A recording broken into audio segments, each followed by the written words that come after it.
안녕하세요 여러분들. 저는 여러분들의 채용을 돕고 비즈니스가 성장하도록 기여하는 일을 합니다. 저는 밸류 코퍼레이션 최선웅 대표입니다. 채용 프로세스 설계하시고 그리고 설계가 끝나고 나면 선발에 대한 의사결정을 해야 되는데요. 기본적인 기준 그리고 선발에 대한 의사결정을 하는데 그 기준들에 대해서 말씀드리도록 하겠습니다. 우선 채용 프로세스를 설계하는데 기준은 직무 중심으로 설계를 해야 되고요. 그리고 조직에 대한 전략 중심으로 설계를 해야 됩니다. 그리고 적합성 중심으로 설계를 해야 됩니다. 내용은 이렇게 말씀드릴 수 있을 것 같아요. 직무 중심에 대한 설계는 직무 수행 능력을 갖춘 인재 선발에 대한 관점 설계, 이렇게 말씀을 드릴 수가 있을 것 같고요. 그리고 조직 전략 중심은 조직에 대한 목표, 전략과 연계된 선발 중심으로 설계를 해야 된다. 그리고 적합도 중심이라고 하면 지속적으로 계속 말씀드리고 있는 게 채용 자체는 조직에 대한 적합성과 직무에 대한 적합성으로 나누어진다, 이렇게 말씀을 계속 드리고 있는데요. 조직에 대한 이제 직무에 대한 적합성 기준으로 설계를 하시는 게 원칙이다, 이렇게 말씀을 드립니다. 이 세 가지 원칙에 대한 근거는 어디에서 나올 수 있냐? 직무 분석과 역량 모델, 그리고 기업 가치관, 그 다음에 인재상, 여기에서 채용 프로세스 설계에 대한 기준을 마련을 하실 수가 있습니다. 다음으로 선발에 대한 의사결정이 분명히 필요한데요. 가장 큰 기준 자체는 타당도와 신뢰도 기반입니다. 당연한 얘기겠죠. 타당도에 대한 내용을 간단하게 말씀드리면 직무수행 예측 관점에서 의사결정이 이루어져야 되고요. 직무수행 가치에 대한 부합도도 분명히 검토를 하셔야 됩니다. 아마 직무수행 가치에 대한 부합도, 이런 얘기는 아마 처음 들어보시는 분들도 좀 계실 수 있는데요. 예를 들면 요리사가 모든 점수가, 선발 점수가 다 좋은데 칼을 무서워한다, 또는 불을 무서워한다, 그러면 이런 인재들은 채용하면 안 된다, 이렇게 이해를 해주시면 됩니다.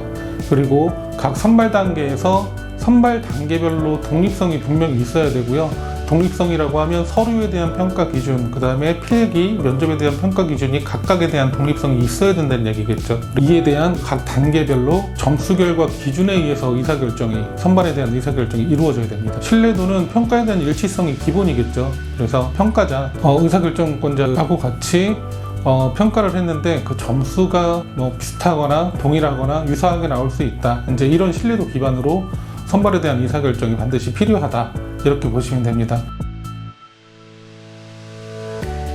선발에 대한 최종 의사결정은 지원자들의 임상적 또는 통계적 자료를 적극적으로 활용을 해야 되는데요. 우수인재 선발에 대한 최종 의사결정이 이걸 기반으로 이루어져야 됩니다. 임상적, 그 다음에 이제 통계적 의사결정을 해야 된다라고 말씀을 드렸는데, 임상적인 선발에 대한 의사결정은 평가자가 직무에 대한 이해, 그 다음에 경험, 이런 것들을 근거로 해서 주관성 일부 개입돼서 선발에 대한 의사결정을 하는 건데요. 오해하지 말아야 될 것 중에 하나는 지금 주관성이라고 해서 본인에 대한 주관성이 너무 뚜렷하게 들어가면 안 된다. 다시 정리해서 말씀을 드리면 임상적인 의사결정이라는 것은 평가자가 직무에 대한 이해, 그 다음에 경험, 이런 것들을 근거로 해서 건전한 주관성이 일부 개입이 되어야 된다. 그러면 효과적으로 선발에 대한 의사결정을 할 수 있다, 이것을 의미를 합니다. 주관성에 대한 부분이라고 해서 내 마음대로 라는 이런 생각을 가지시면 안 될 것 같고요. 그리고 통계적 의사결정, 이것도 제가 좀 전에 말씀을 드렸는데, 제가 이제 서류 전형도 하고 면접, 필기 전형 이렇게 거치게 되잖아요. 그러면 객관적이고 통계적인 예측 자료, 각 전형별, 단계별 점수가 되겠죠. 이걸 근거로 해서 선발에 대한 최종 의사결정을 하셔야 됩니다. 대부분 면접을 보고 나면 각 팀장님들, 그 다음에 이제 이해관계자분들, 이런 분들하고 이 친구 좀 어떻습니까? 이 사람 좀 어떻습니까? 이렇게 의사결정들 많이 하시는데요. 이렇게 의사결정을 하게 되면 우리 회사와 맞지 않는 지원자 또는 맞지 않는 인재가 들어올 확률이 너무너무 많이 높아지게 됩니다. 그래서 의사결정 하실 때는 임상적 의사결정 포함이 돼야 되고, 그 다음에 통계적인 의사결정과 같이 맞물려서 돌아가게 된다면 원하는 인재를 채용하는데 그리 어렵지는 않으실 거다, 이렇게 말씀을 드릴 수 있습니다. 네, 오늘은 채용 설계하는데 기본적인 이제 기준들, 내용들 간단하게 설명을 드렸고요. 선발에 대한 의사결정에 대한 내용들도 간단하게 말씀을 드렸습니다.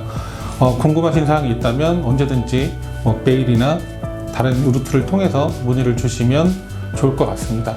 네, 오늘은 여기까지 말씀을 드리겠습니다. 저는 여러분들의 채용을 돕고 비즈니스가 성장하도록 기여하는 일을 합니다. 저는 밸류 코퍼레이션 최선웅 대표입니다.